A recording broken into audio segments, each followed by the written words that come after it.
guest today is Nancy Gaines. Nancy, how are you? I am awesome. How are you? I'm doing great. Thanks for being on my show. So excited to be here and serve your people. Yeah. Tell me, Nancy, what do you do? I am a past IBM consultant. I used to do SAP technology, and now I am a small business entrepreneur. I help people be more productive.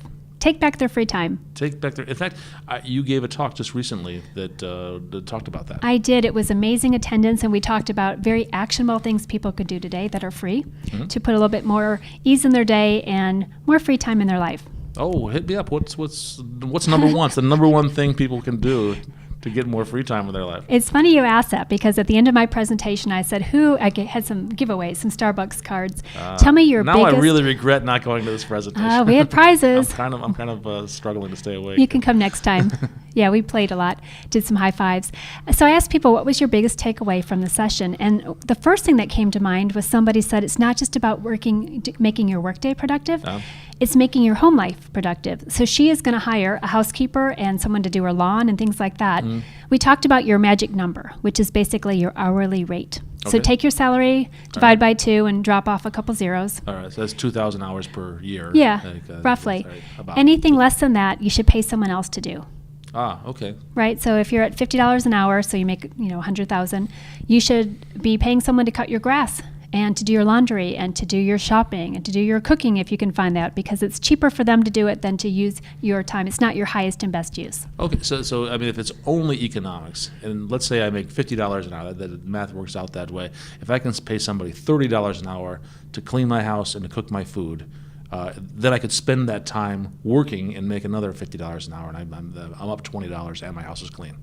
There you go. Yeah. That's just dollars and cents. Obviously, it's not just that, but right, because we even talked about people getting a virtual assistant, because a lot of developers are a team of one, and they don't have anyone to offload to. But you can find people that can do things like make your travel reservations, set up your meetings, go look at your project management plan, and go get yeses and no, this is done or not. It's real simple stuff. It is. I've read about this before, and I've never done it. I've never executed on that. And one thing that keeps me is I worry about that travel planner doesn't know how I think. That project manager, or that project planner rather, doesn't know exactly when I want free time. How do you overcome that? So we talked about the 20-minute-a-day prioritization. You take 20 minutes to think about something and get everybody set so that they're running. So for example, your travel lady, just say, I like only Delta. I want to sit on the aisle. My special meal request is blank. You just write that all down, put it on a Google Drive or a Trello card, and that person knows what to do. Okay. It's a system. You set it and forget it. One time you set it up. I should. Or maybe the first time, if you forget to write something down, you'll tweak it as it goes on. Oh, okay. Yeah. Do you make your own travel? I do make my own travel. I have a portal. My company has a portal, and it knows my preferences. It knows which airlines I like to fly. It knows that I don't like feathers in my hotel room bed, things like that. So I never have to ask those questions. Very cool. A little bit of that is being done for me. But I'm still the one that's clicking through, selecting the times of the day for the flight and things like that. Try to outsource it. You may like the freedom it gives you. Okay. All right, fair enough. We challenged everyone to do 30 days something out of their comfort zone. So the other thing we talked about is anything you do more than twice needs a system. Anything you do more than 3 times should be automated. Give me an example. So if you're writing the same email all the time to get someone to sign off on requirements, make that something you save in Microsoft Word, and all you do is you change. Did you get that, Microsoft? I work for Microsoft. I know, that's why I'm teasing you. Thanks for the shout out. Shout out to Microsoft. It's something. You work for IBM. I have nothing against IBM. You used to work for it. I did used to work for it. I loved it. I loved my job, traveling all over. But I had to be really efficient because I was only home 3 days of the weekend. And I should have taken my own advice back then and hired somebody to cut my grass and do that stuff, because I was trying to date and have a social life and clean my house.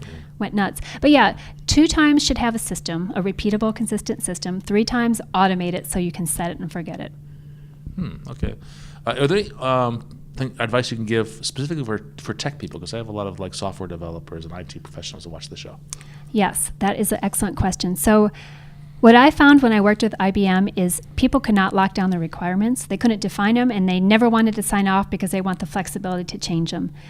Sometimes good is good enough. Get something out there and version 1 and go back and tweak it later. Okay. A lot of time the SAP projects were behind because people kept customizing and customizing. It's okay to have a viable product and then go back and make it better. That's my advice. So that fast feedback loop that's become Yeah. really popular now Yeah. in agile methodologies is that sounds like you're advocating something like that. Yeah, exactly. Like, it doesn't have to be perfect out of the gate. Perfect takes way too much time to make perfect, and then it's usually not what they want anyway. Make it good enough, get feedback, and do it again.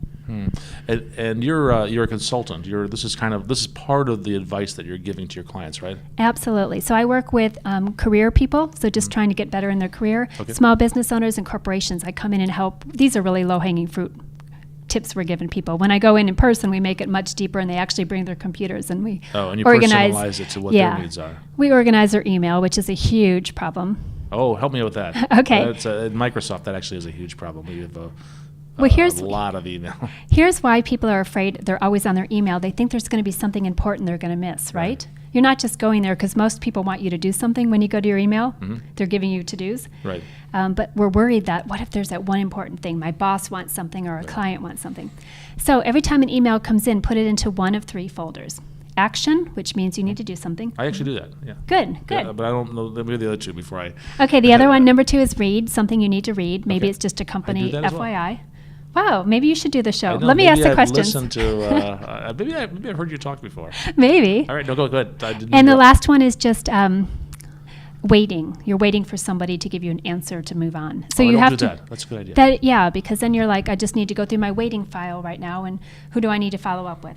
Oh yeah, and I have that. I don't have that third one. I probably should put that. Yeah, in. action, I have read, waiting. I do have an archive. So if it doesn't, if there's no action, even or potential action, some people say delete it. I don't do that. I have an archive folder. So I delete because I know there's people like you, David, that will always have it. So if I Yeah. ever need something, I always have a I shouldn't David. admit to this. Yeah. That, There's always a David you can get stuff to. So I delete because I know I'll find a David to help me retrieve it if I ever need it, which is Okay. rare.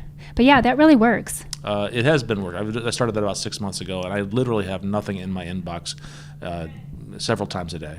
It's just a calming feeling knowing that as it comes in, you know if it's urgent or not, and you just put it into like a placeholder for later. I like the waiting one. I'm going to add that. I'm going to add that Yeah. today, actually. Good. Seriously, this is the.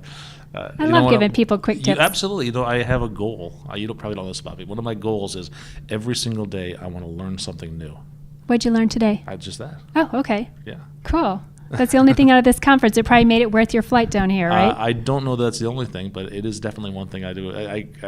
When I go home at night, I ask myself, "What did you learn today, David?" And sometimes I think, I better get online and learn something. I can't think of anything. Very cool. One thing I start my day with is what am I grateful for? I try to come up with, I don't try, I do. I come up with 10 things that I'm grateful for. And it could just be like, it's a beautiful day and my husband's supportive as I'm traveling. So what are you Really? grateful for today? One thing.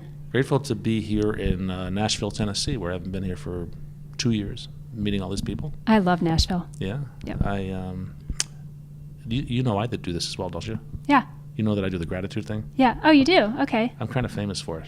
I didn't know that. I'm going to show you later on. Okay. Every morning. This is another one of my little tricks. Routines? My routines. I do it mostly for myself to start the day off positive before the life beats the crap out of me as the day goes on. Good for you. We'll hear that after and I the post show. it on Facebook. I post it on Twitter. Very cool. So- Productivity is all about habits, and that's a habit, right? There's You have a exactly, gratitude habit. Exactly.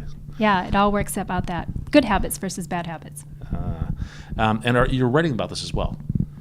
I am. My third book is coming out. I've got 2 books out already. One's How to Get Free Publicity, and one's just a bunch of stories that are very inspirational. My third one is 7 fast-track tips to running a business.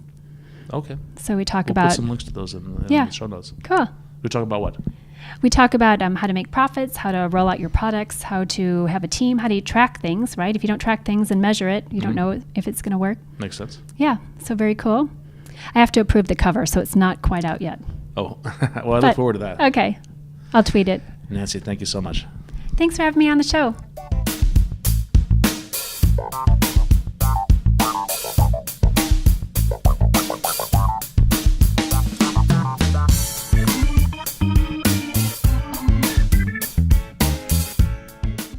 Hi, this is Nancy Gaines, and I'm so excited to be on Technology and Friends today. Systems are what is going to give you more productivity in your life, and they don't have to be technology systems. They are all about just processes and procedures that do the right things for you and take back your day so you can gain the advantage. Friends, I want to invite you to go to my website. I've got a free report, The 5 Systems You Must Have for Massive Productivity. It's nancygaines.com. Go ahead and download your free report, nancygaines.com. Thanks for having me on the show, David.